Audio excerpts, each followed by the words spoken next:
Engine 1 from car 1. Car 1's on scene. If you've been command, give me a C.A.N report.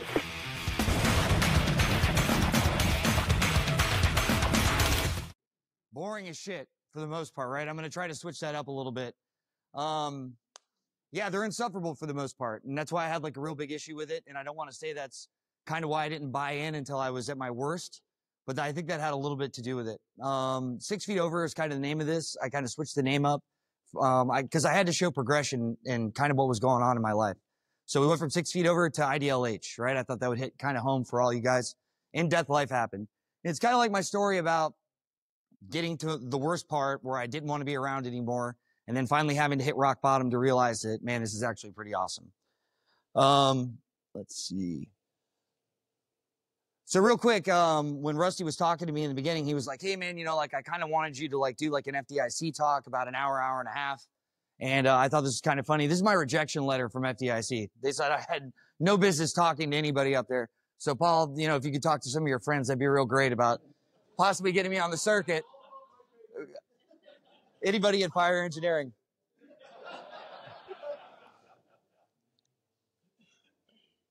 So real quick, I'm going to give you guys a little brief story about how I grew up. Hopefully you guys can like kind of hit on this and maybe it's, resonates a little bit with some of you guys. Grandparents are fresh off the boat from Ireland. That was me as a child. I don't know who I was talking to on the phone, but I was meaning business. My dad, I grew up in a pretty structured Irish Catholic family. My dad was working class. My dad was first lieutenant in the infantry in Vietnam. Afterwards became a Miami-Dade police officer. My old man ruled with an iron fist.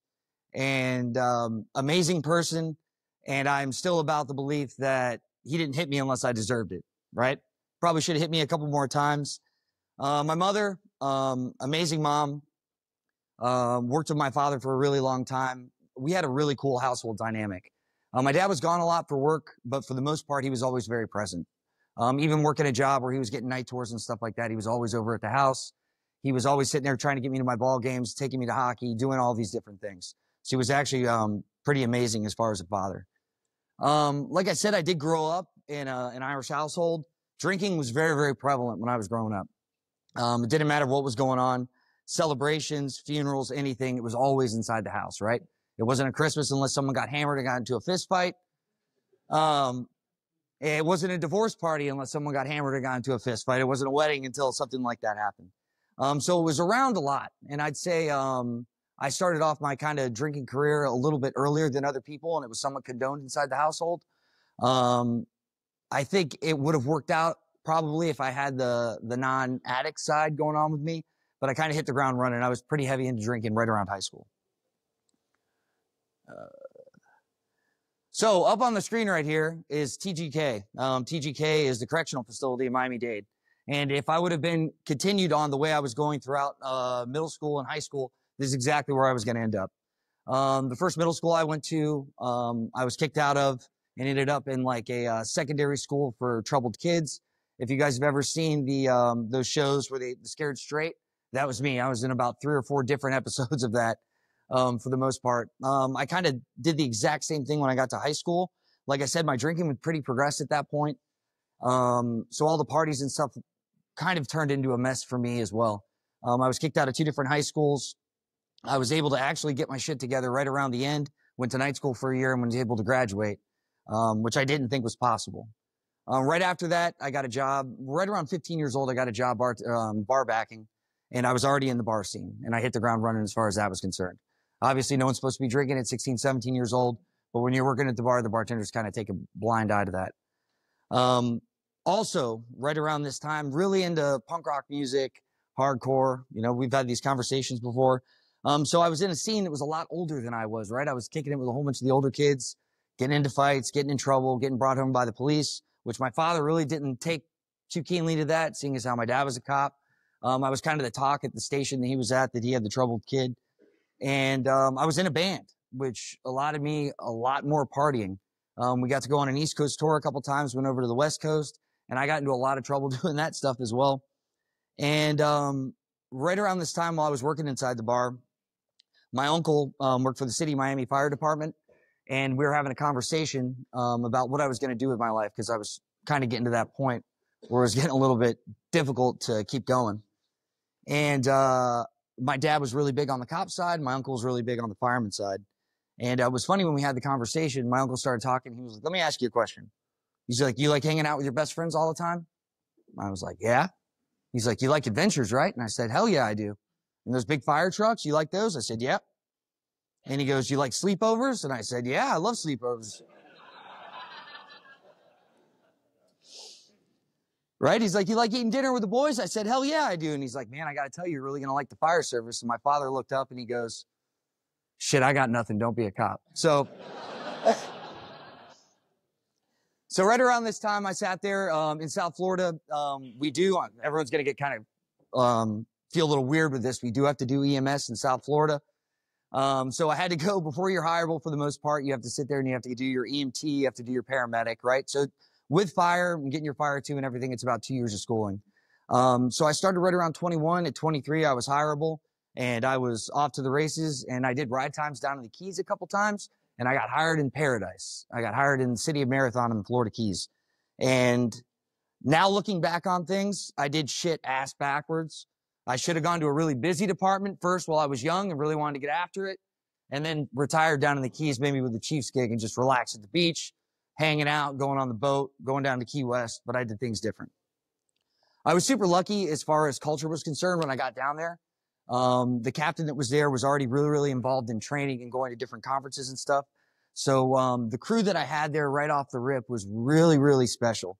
And it kind of set that foundation for me as a fireman. I got super excited doing the ride times. I rode closer to home in the city of Miami.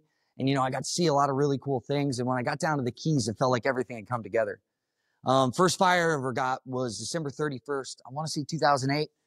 And it was down in Chica Lodge. So we had to take almost a 40-minute ride to get down there. And this thing was ripping. And we got there and Miami-Dade Fire Rescue was there and everybody had come. It was this huge fire. And I thought every fucking day was going to be like backdraft. Until I got on the ambulance and I realized every day is not like backdraft.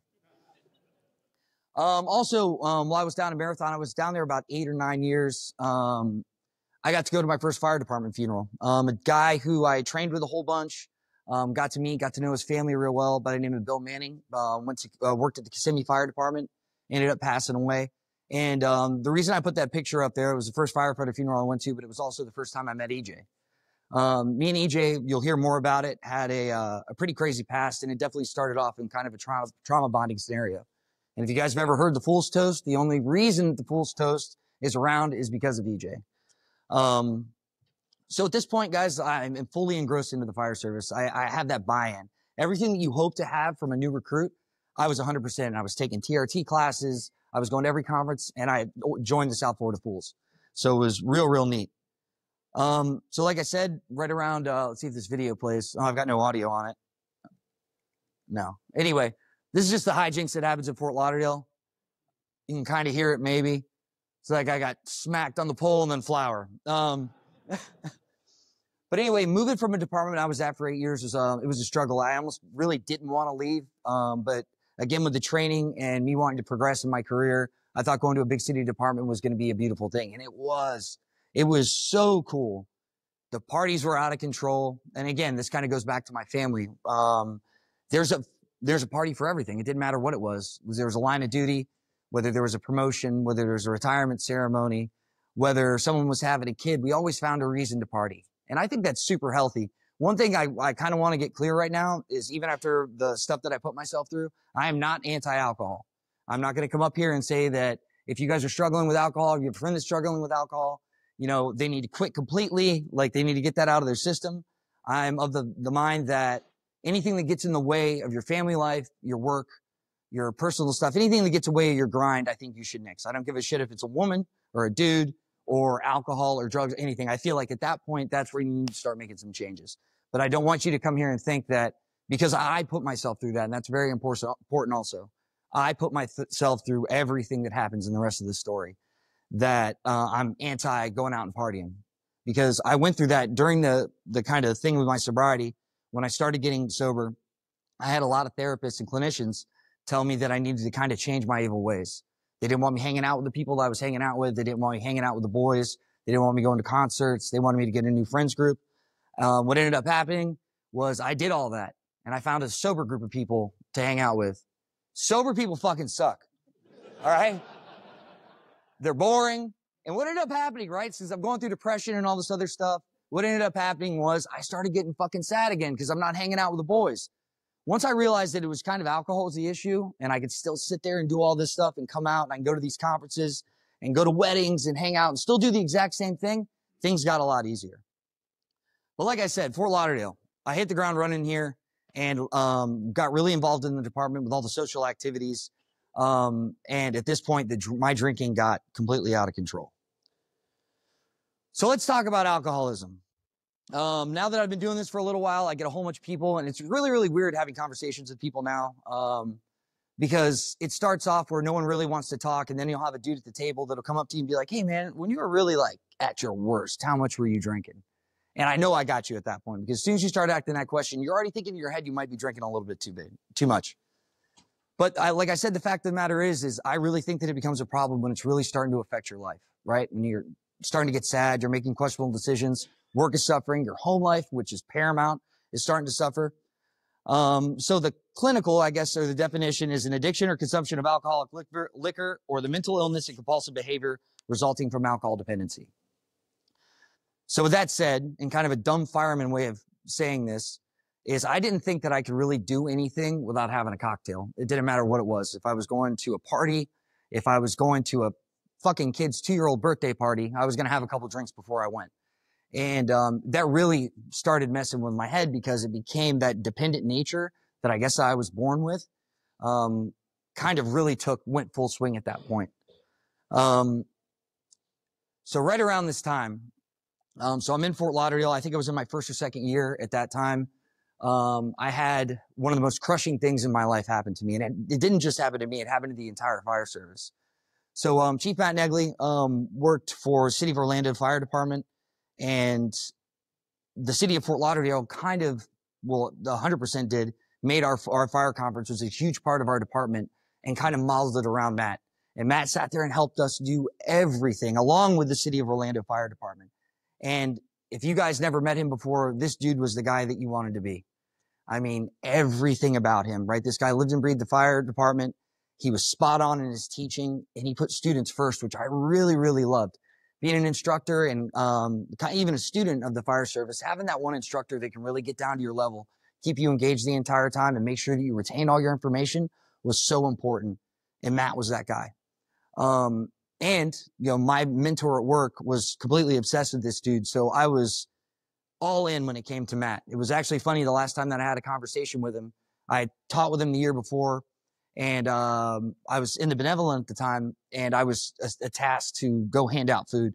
And I remember going to the site that he was at, and I was sitting there handing stuff out, and all the Orlando guys walk up, and they're all standing in the line, and Matt looks at me, and he goes, you suck so much at teaching, they got you serving me fucking food now? And I was like, God, got me again. Well, anyway, Matt ended up passing away. It was suicide, and it was a nail in the fire service. And going up there and actually seeing someone that like I looked up to so much and wanted to be in my, you know, fire career, it was actually the first time that I actually thought at this point, like, man, you know, like suicide is actually a real thing. Like it happens to like good guys also. So right around that time, so at Matt's funeral, the middle picture, I know you guys probably know Losi already. We got EJ in the middle, and then there's fathead Brendan Coulter. So this is at Matt's funeral. We ended up closing down the TGI Fridays, and EJ had come down for Matty's funeral. EJ at this point had gotten a little religious. And one thing I will say, I don't talk too much about religion in my post, because after going through treatment and stuff like that, a lot of the things, that I've talked to after speaking to different people, if they don't really have a religious background or something like that, they get completely turned off as soon as faith and everything else comes into it. I do have my own personal faith. I'm happy to share it with everybody afterwards, but I hate sitting there and adding that in here because I don't want everyone to stop listening at this point because they think I'm a Bible thumper. So just remember that. But EJ was really big on faith. And after EJ had left Charleston and ended up going into North Charleston, he was constantly sitting there trying to get me to go to church and do all these things. And like I said beforehand, me and EJ had a really crazy bond. It was like every time that someone ended up passing in the fire service, me and him ended up rooming together. So we had some pretty cool late night conversations just sitting there talking. And I want to say about 3 months later when EJ passed, it was just a shot in the heart for me. Another big thing, answer texts. Answer text. If one of your buddies is sitting there trying to talk to you, answer text. The last text I got from EJ was, hey, man, do you have 5 minutes? And I completely ignored it because I was out doing something else, probably drinking, and I never got to speak to him again. So take pictures and answer texts is one of the things I want to get to.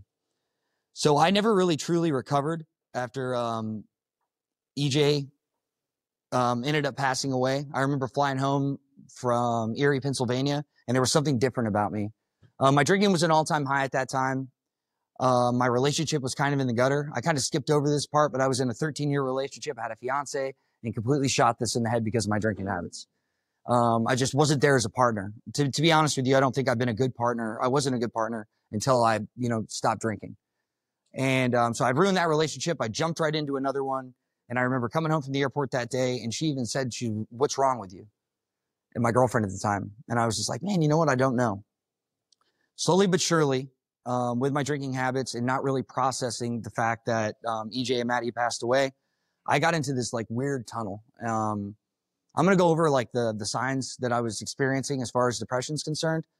But I just felt kind of like I was drowning, like I was stuck, like I couldn't move. And it didn't matter, like those elated feelings that I was normally getting from hanging out with the boys and doing all those things, maybe having a couple drinks, going to a sporting event. I didn't want to do any of that shit anymore. I was kind of just in my own head. One of the telltale signs that I know everyone in here is when you start seeing someone go to their bunk throughout the entire day, right? And sitting there and like he'll come out for chow for a little bit and then shoot right back in. He's kind of distant when he's on calls. That was me. And I know that my crew was starting to notice this at this time also. Speaking to my crew afterwards, especially when I was in this point in my life, they started talking to me. They felt really, really bad after what ended up finally happening because they felt like they could do more. There's one thing not wanting to get your homies hemmed up by sitting there and telling somebody that you think someone's fucked up, and there's a complete opposite of just turning a blind eye to a situation. And everybody that I spoke to that was at my station at that time knew that something was going on, but they didn't want to say anything because they didn't want to get me in trouble. Going over to the signs of depression that I was feeling at this time, like I said, the emotional withdrawal.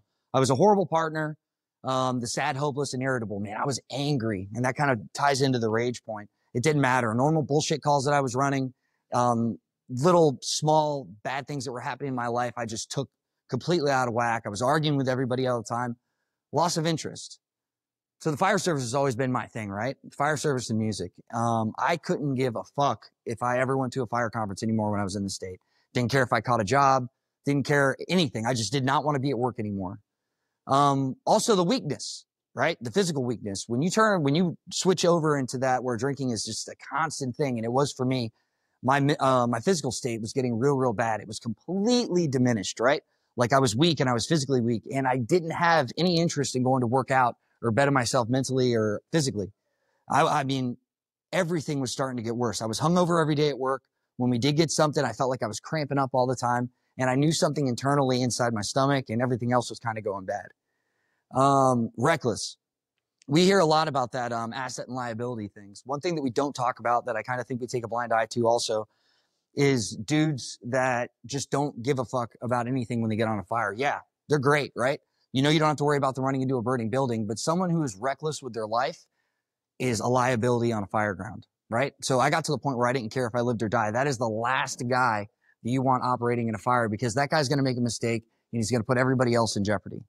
And that's something that you got to think about also when talking to the crews and everything afterwards, is they were letting me operate like this and kind of thought it was all real fun, that I was so outlandish and I was running into everything and I was quick and I was aggressive in doing these things. But at the end of the day, that's going to turn out really, really bad for everybody. Trouble sleeping, right? If you sit there and you look at depression for the most part, after getting a shitty night, either on an ambulance or working on an engine or a truck, these all happen when you get home. They're just completely amplified when it's happening consistently and you can't really get out of that. Intervention, group activity. So everybody finally got together. Chief Mike Salzano from the City of Fort Lauderdale Fire Department and Captain Joe Fox decided that they were going to have an intervention with me because they realized that I was starting to get real bad. Another thing that I kind of skipped over also, esophageal varices is a real thing. I know we hear about it. If you guys have ever gone to EMT or paramedic school, hear about people throwing up blood. This started happening to me in a very, very small amount. I thought there was something wrong with my teeth, and I was always spitting up blood, but it was actually my esophagus was starting to rupture at that time, And I was just at certain points, I would actually cough up blood. And I just thought, you know, it'll eventually work itself out. Well, I ended up doing this in front of one of my captains. He ended up afterwards getting the ball moving, and Chief Mike Salzano and Captain Joe Fox decided to come to my house at 8 o'clock at night to tell me that I was going to sleepaway camp. And I call sleepaway camp rehab, just for everybody. So real quick, here, Walt, come over here real quick. I'm gonna have you come up here. Walt, Bart, you two. So you guys are Mike Salzano, and you could be Joe Fox. All right? Now, I want you guys to come and see. We're going to see how this intervention goes. So I'm here. I'm at the house. I'm hanging out. You guys knock on the door. Proceed. Hey, fuck up. We need to talk. Yeah. About what? About what? Here, you can be my girlfriend. Here, stand up real quick. You can be my girlfriend. But no, you're kind of angry with me, so put your foot up here. Put your foot up here like you're just watching everything. He's got better hair, and her mustache is better. Yeah. One of these. So go ahead. Hey, man, we need to talk to you. About what? The fuck are you guys doing here? We're kind of... What the fuck are these guys doing here? Well, I don't know, babe. I'm just mad at you. All right, go ahead. Listen, you know what the fuck we're here for. I honestly don't. Wait, come on. Really? No, I don't. I have no idea. Man, you've kind of been reckless, and we want to make sure everything's all right. Babe, you know what's up. Fuck you. Fuck Babe, you. babe, Fuck you. babe. Your family sucks. I fucking hate you. You're a shitty company officer. Fuck you. Babe. How could you bring these people to my fucking I love house? you, babe. I fucking hate you. All right. Thank you guys very much. Yeah, give them a round of applause. Hey.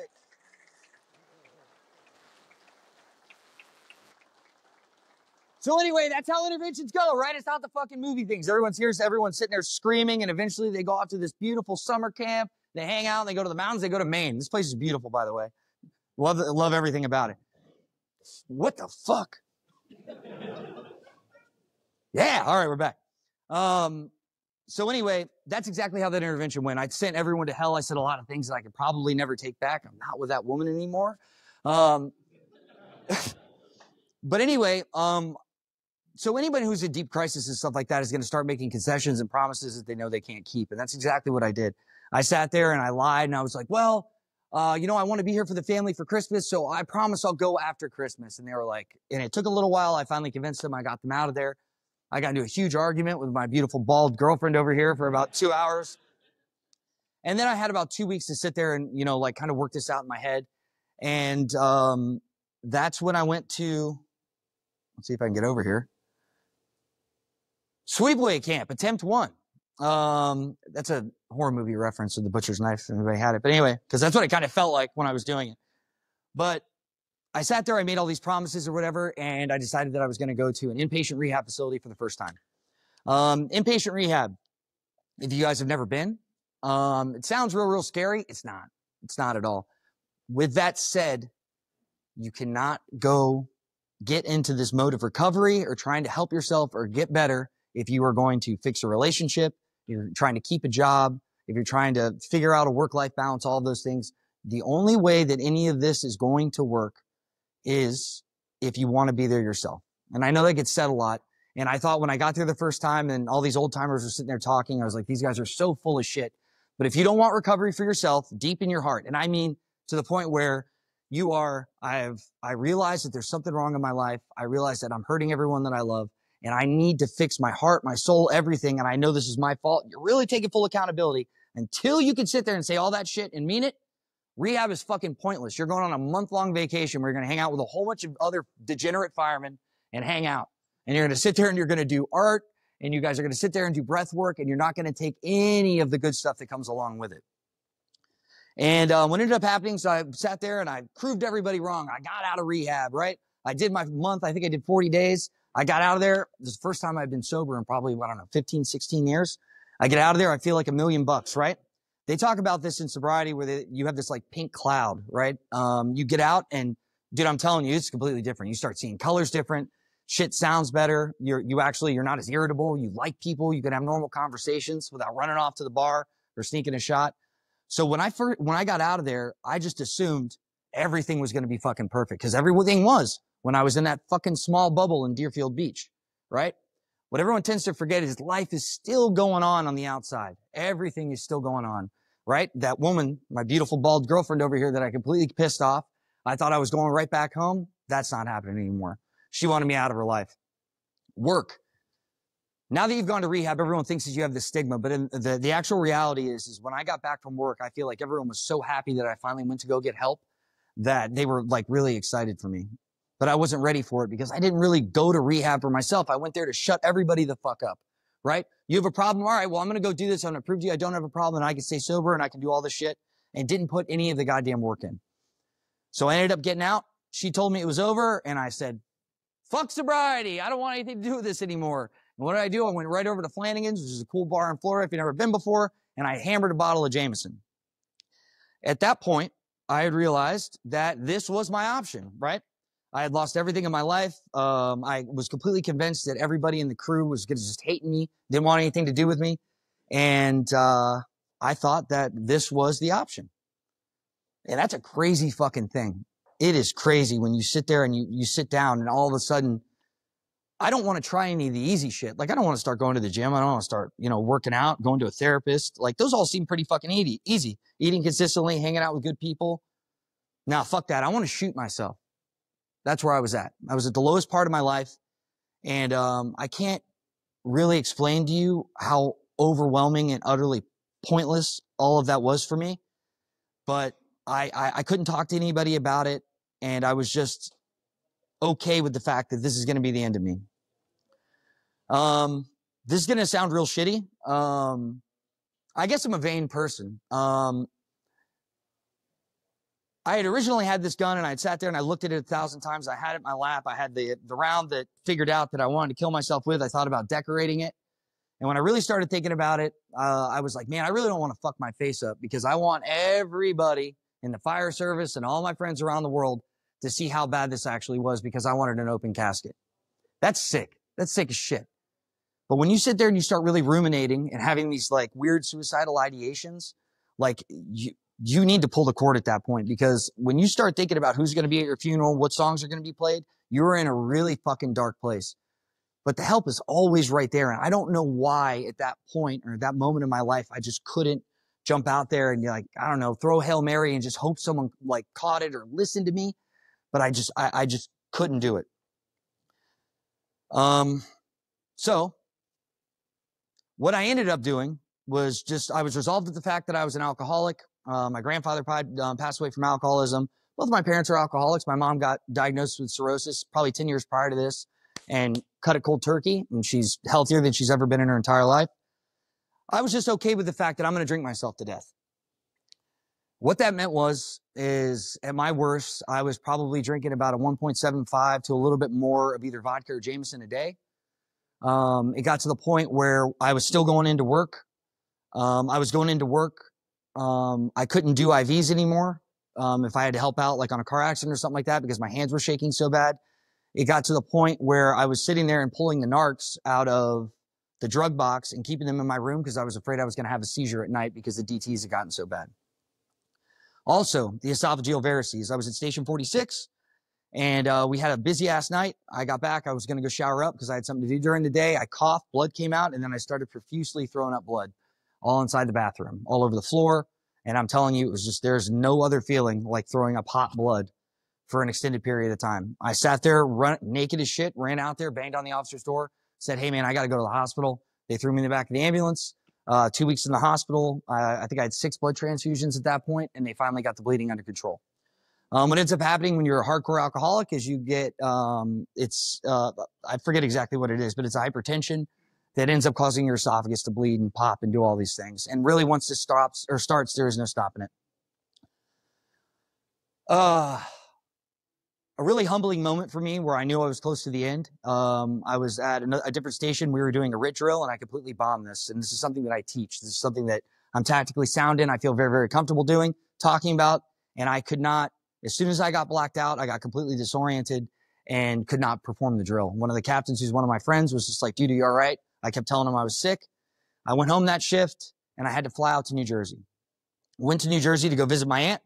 My aunt was in hospice. I flew up there with my father. And when I got up to Jersey, we went and visited her one night. The next day I woke up in the morning. I wasn't feeling good. My dad said, hey, you look like shit. Why don't you just sleep this off for a little bit? And, we'll get ready to get on the airplane. My dad came in there. The entire the bed was covered in blood. I was barely conscious. He called EMS. EMS got there.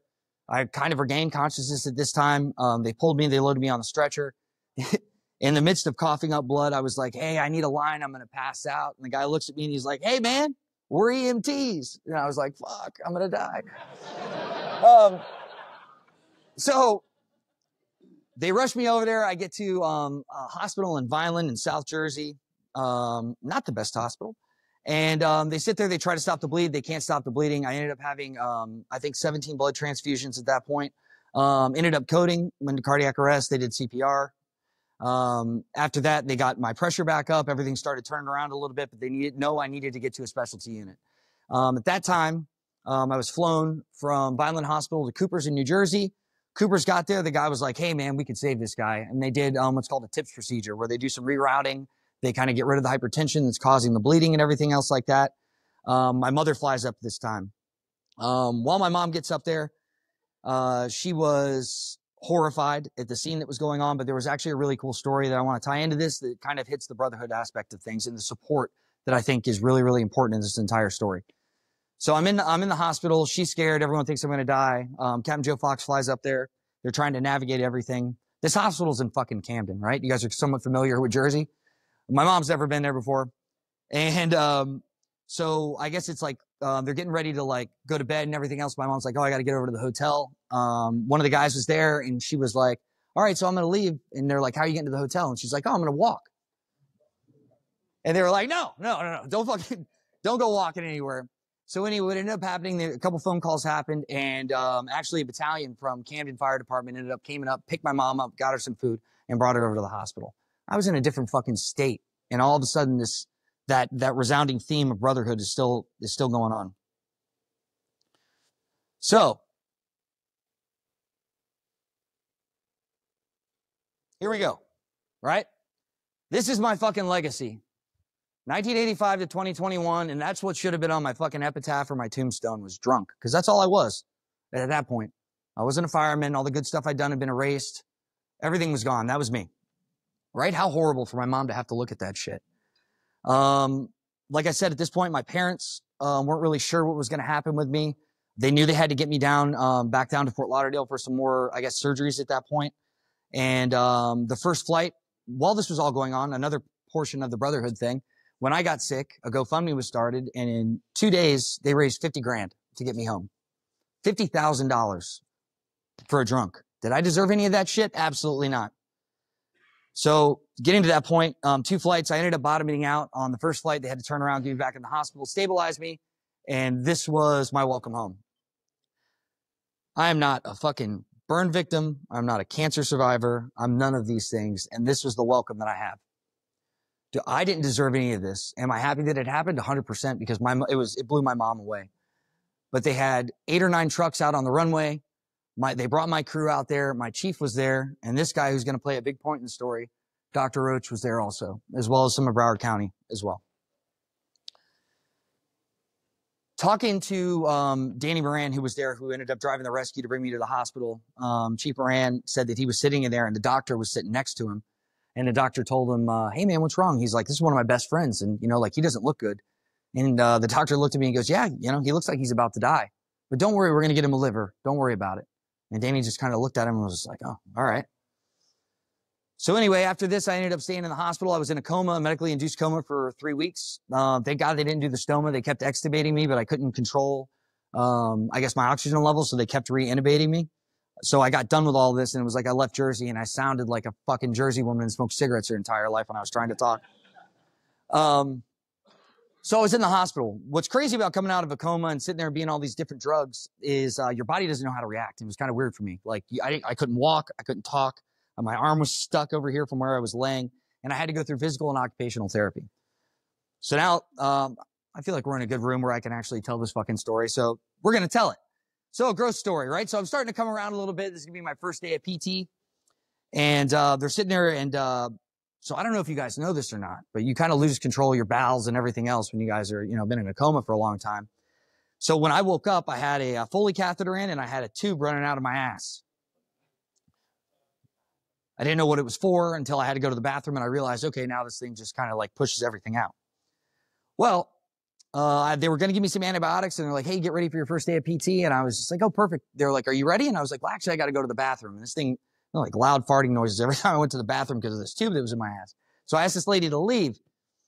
So she sit there, I go about my business, and I'm like, Jesus Christ, that feels kind of wet. And I reach back, and I look at my hand, and my hand is covered in shit. And I was just like, oh, my God. So I have to ring the buzzer. There's, bed's all messed up. I ring the buzzer. This lady walks in, and she's like, oh, I'm sorry. Don't worry about it. She's like, let me go talk to the doctor real quick. I'm going to check and make sure everything's right or whatever. I'm going to have someone in there to clean. So I'm like, okay. Now, mind you, this entire time I'm so horrified. I've had 1,000 hot nurses come here and look at my little Irish dick the entire time. It's just, there's nothing great about anything that's been happening, right? So now I've just added a whole nother element of just the grossness and complete humiliation. So all of a sudden, this big Jamaican lady walks in, and she's looking at me, and she is pissed off, right? Because I can't move anything, right? They got to move me over and grab the chucks out, and then she's got to wipe my ass like I was a baby. Well, anyway, the lady comes in. After she leaves, nurse comes in. She's like, hey, I checked everything. Everything's fine. Continue going to the bathroom. Everything will be great. So I said, okay. So I sit there, I roll over again. I try to go to the bathroom, and I'm like, oh, my God. And I reach back there, and sure as shit, I had done the exact same thing again. So I got to fucking hit this buzzer again. So I hit the buzzer. She comes back in, and she was like, oh, my God, it happened again. All right, well, I'll just talk to the doctor. We're going to actually remove it today. You can go to the bathroom like a normal person. Let me go get the lady again. Oh, fuck. So this woman, all 250 pounds of her, walks in, man, and she's got an even worse look, and she's scaring the shit out of me, and she's sitting there, and she's throwing me all over this bed like I was a rag doll. And so after that happens, the one woman comes in, my nurse, she comes in, and she's like, all right, Matty, so what we're going to do is we're going to take this out. I'm actually bringing another nurse in to sit here and watch it because she's never done this before. So I was like, okay, perfect. Great. So all of a sudden, this girl walks in, drop dead gorgeous. Fuck. Right? And I'm a mess. And she sits there, and, like I'm just sitting there, and they're going to have me stand up for the first time. Now, this is COVID times, too, so everybody's kind of in proper, I'm going to set the mood for you a little bit. Everyone's in proper PPE. They got the face shield on, the whole thing. There's this beautiful bay window overlooking downtown Fort Lauderdale. Right? You guys know where this is going?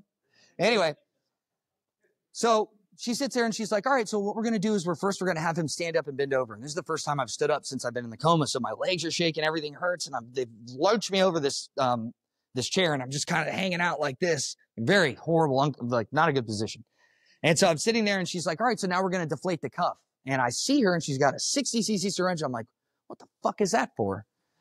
And I was like, it didn't click in me, like, how is this tube stuck in my ass? Well, there's a 60cc ball holding this thing in my ass. So she jams this thing in there, she deflates this cuff, and I'm like, oh my God, man, all that pressure in my stomach is gone. I was like, Jesus, I feel great.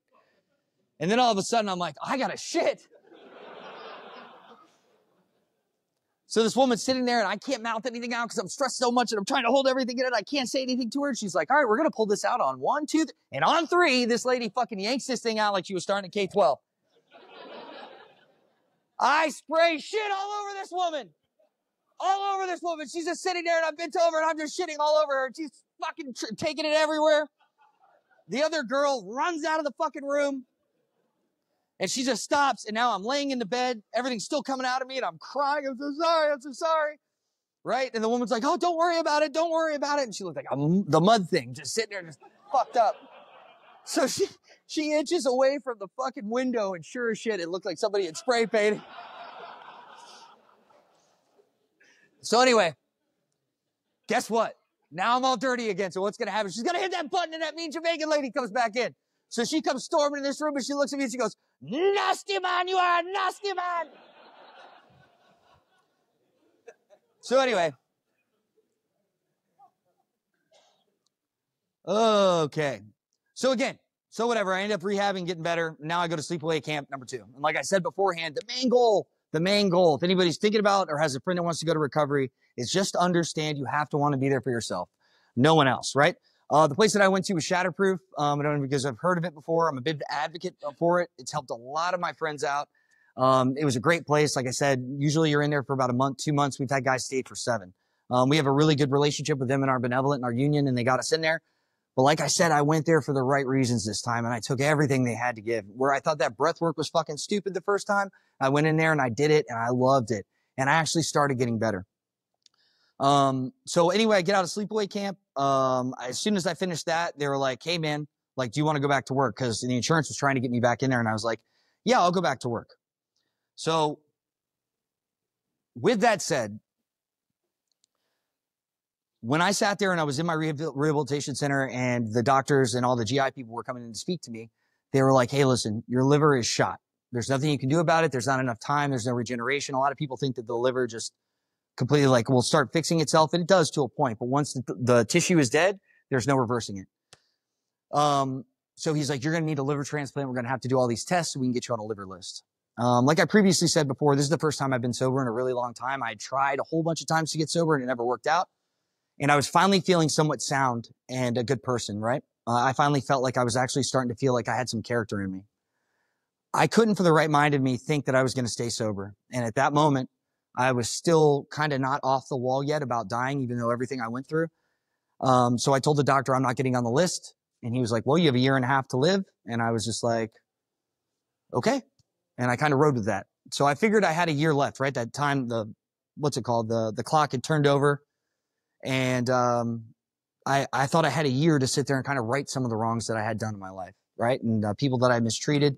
But the main goal was, I wonder if I could stay sober for a year, which I thought was completely impossible. I thought the exact same thing was going to happen as soon as I left rehabilitation. So this is 6 months later, right? 6 months later from being in a coma. This is the doctor that actually took me out of the ambulance when I was at the hospital. That's Dr. Roach. He's our medical director. Solid dude. And that's Chief Moran with me. And I got to bring him into his first fire. So it was pretty awesome, right? So I had a year left. And instead of traveling and doing all these things, what do I want to do? I want to go get crushed at work. I want to get back on the truck. I want to go to jobs. I want to go do things. So character, purpose, hope, right? So this is me, right? This is me turning yellow, right? I don't know if you can see this and forget my gay friends in the back, but that's a normal skin tone and that's me over here. Under it, my nickname that my beautiful friends came up with, they called me constantly, Matty Johnson instead of Johnson. They were relentless. They were relentless. They did not pull any punches, right? Also, they did not know that I was going to die or I had a year or anything going on, but these guys lit me up every day. Every day. They called me Liberace, Matty Johnson, or Matty Jaundice. What else? Oh, we have an Asian guy on our job. His name is Jan. So they called me Matty Johnson because I was yellow. I really like pizza, and it was my cook day, and I was like, hey, they were like, hey, Matty, we want pizza. And I was like, oh, sweet, dude, perfect. I'll order some pies. And they're like, no, there's this new place in Fort Lauderdale. And I was like, yeah, what is it? What's it called? And they're like, Papa Jaundice. And I was like, right? So anyway, I'm sitting here, and I'm at this point, my health is really starting to deteriorate, right? Like, but my mind is so fucking strong, guys. We talk about our mind being a muscle and stuff like that. This is the first time in my life I actually felt like I was able to like control my emotions, and I didn't want to drink, but my body was really starting to fail me. It got to the point probably about 6-7 months in to where I couldn't take my boots off at work. I'd have to sleep in my uniform because my calves would swell up to probably about like the top of my toe, not to mention the disgusting color. The body aches and everything from liver failure are said to be some of the worst. I do not recommend it to anybody.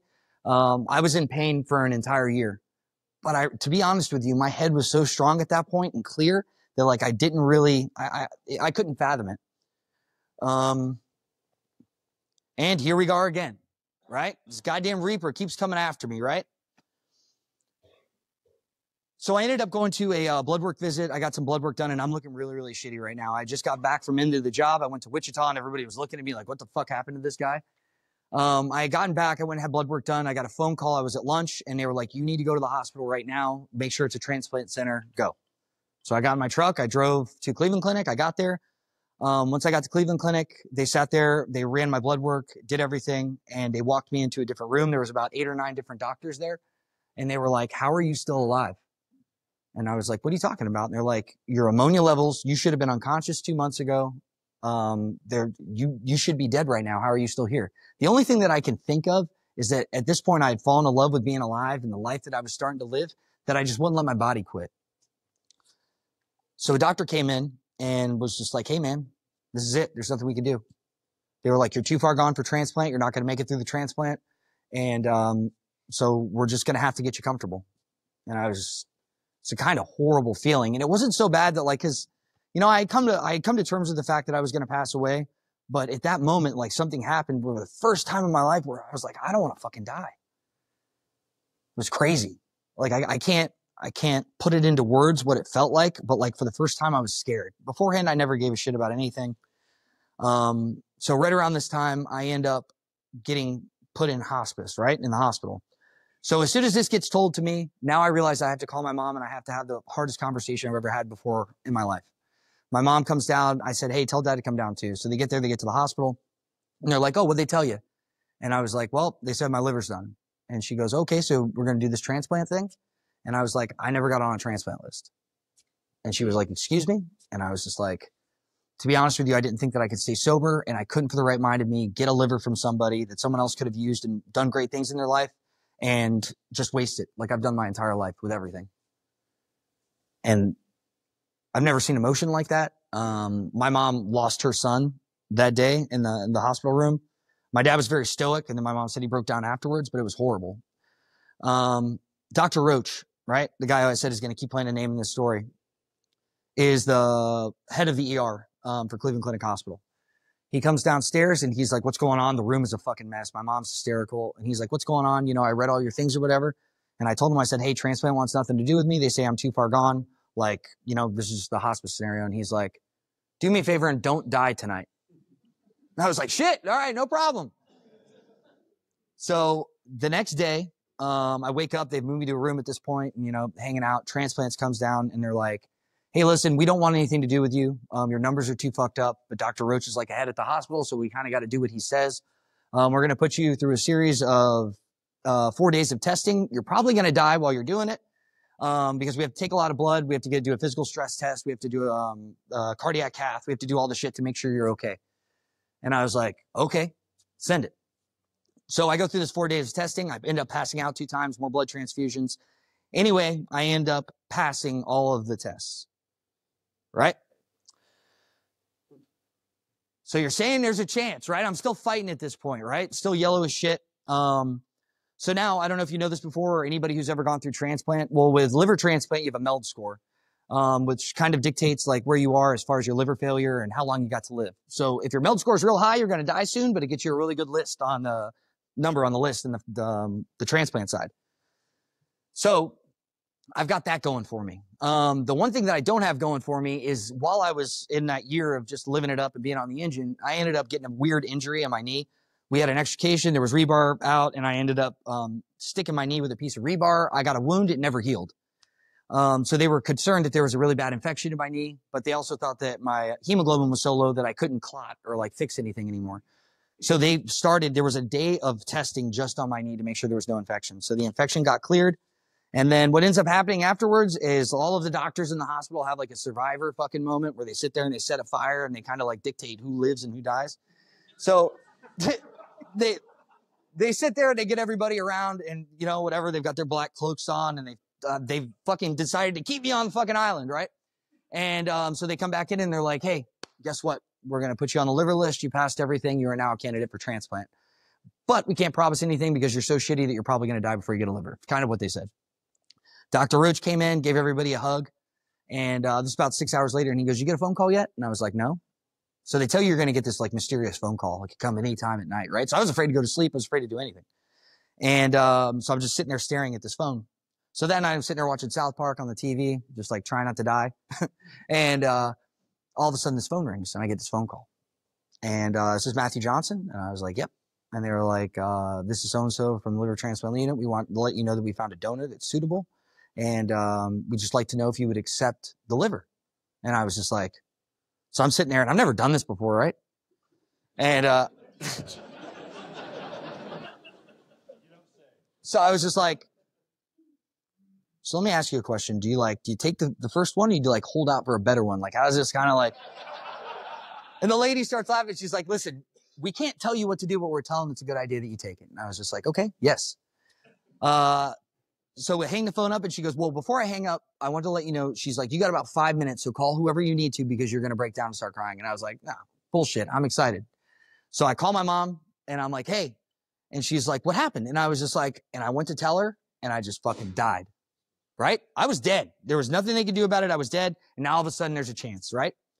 I was I could not say a word. Anyway, when I finally composed myself, I called her. She was super excited. She's like, do you want me to come to the hospital? I was like, no. Ended up calling all my buddies, letting them know. They were all real pumped. And 16 hours after I got the phone call,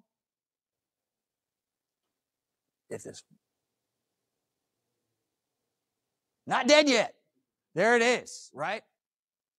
13-hour surgery. It went real bad. I ended up finding out that I actually have like a deathly allergy to Toradol.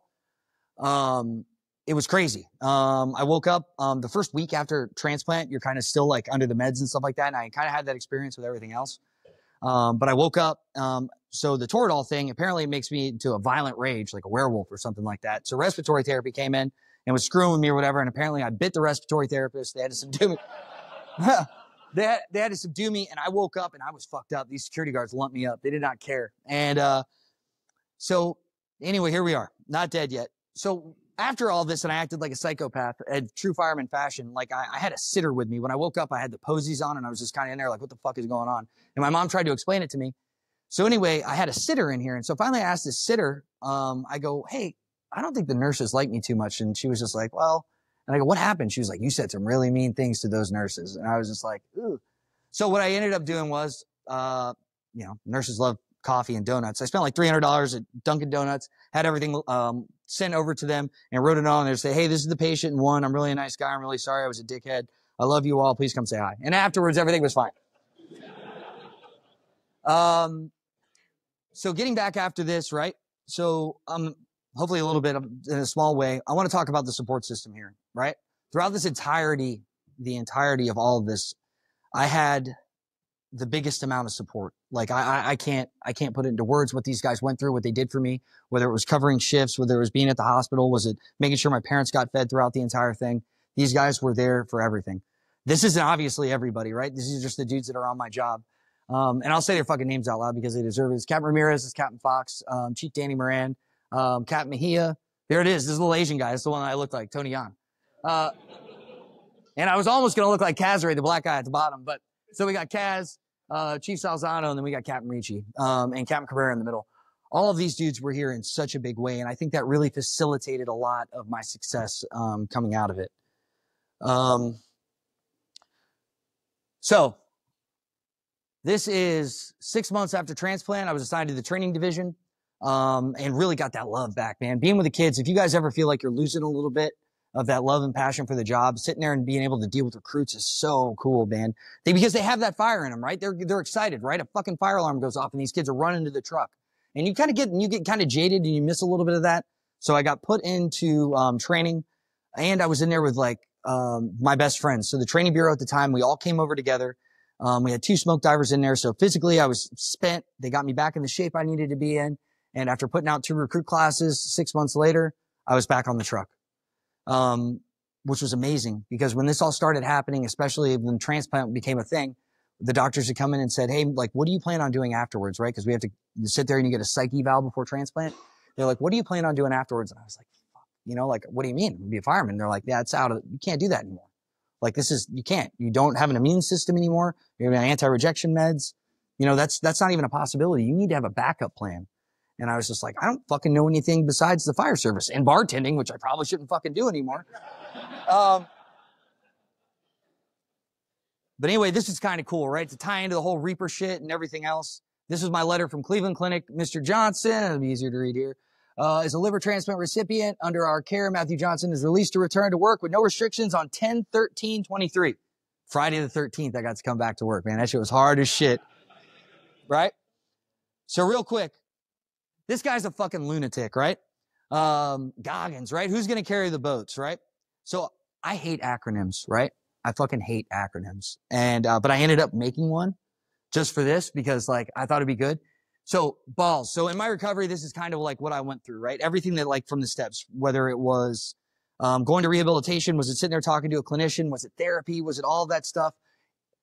Recovery takes balls. It is going to be the fucking hardest thing you've ever done in your life, but it pays the most, right? Doing something small is going to yield you something shitty. But sitting there and digging in and really trying to make yourself better physically, mentally, and everything is going to be so conducive to everything else that needs to happen in recovery. Ownership. It's so easy for an addict or an alcoholic or anybody to sit there and make excuses on why their life ended up a certain way, right? I know for me, it was real easy. Man, I'm blaming my fucking friend that killed himself. You know, I'm blaming all this trauma that I have to fucking see. All of this stuff. That's bullshit. You are not going to be able to fix yourself until you make yourself the fucking problem, because that's something that I can fix, right? I have control over all the shit that I'm doing wrong in my life. Ownership. Accountability. Same thing, but I wouldn't have been able to write boats, so I just put accountability in there. Time. I wanted to put patience, but I don't think boats would have worked.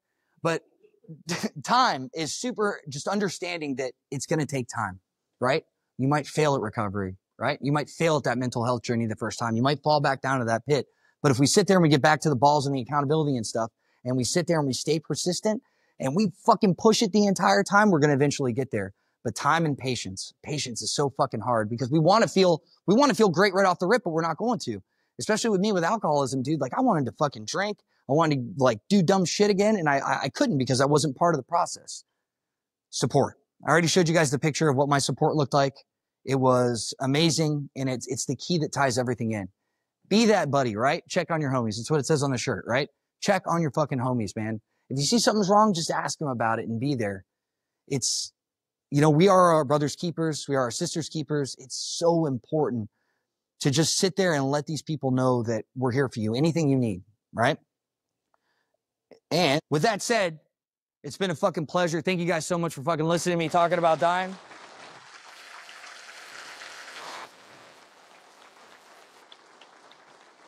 Hell yeah.